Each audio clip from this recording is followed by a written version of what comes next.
ശരീരത്തിലെ മുറിവുകൾ ഭേദമാക്കാനും നീരിനെ ശമിപ്പിക്കുവാനും നന്ദ്യാർവട്ടത്തിൻ്റെ പൂവിൻ്റെ നീര് ഉപയോഗപ്രദമാണ്.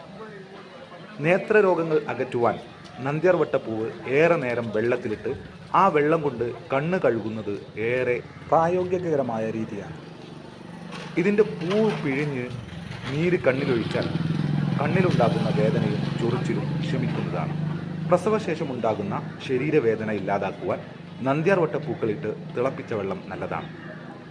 പനി മാറുവാനും പനി കഴിഞ്ഞാലുള്ള ശരീരക്ഷീണം അകറ്റുവാനും നാട്ടിൻപുറങ്ങളിൽ സ്ഥിരമായി ചെയ്യുന്ന ഒരു വിദ്യയാണ് നന്ദ്യാർവട്ടത്തിൻ്റെ വേരിട്ട് തിളപ്പിച്ച വെള്ളം കൊണ്ട് കുളിക്കുന്നത്. ഇതിൻ്റെ പുഷ്പങ്ങൾ എണ്ണ കാച്ചി ഉപയോഗിക്കുന്നത് ത്വക്ക് രോഗങ്ങൾ മാറുവാൻ ഫലപ്രദമായ വഴിയാണ്. ശരീരത്തിലുണ്ടാകുന്ന നീര് അകറ്റുവാൻ ഇതിൻ്റെ പൂക്കൾ ചതച്ച് നീരുള്ള ഭാഗത്ത് വെച്ച് കെട്ടിയാൽ മതി. നന്ദ്യാർവട്ട വേര് ചവക്കുന്നത് പല്ലുവേദന കുറക്കുവാൻ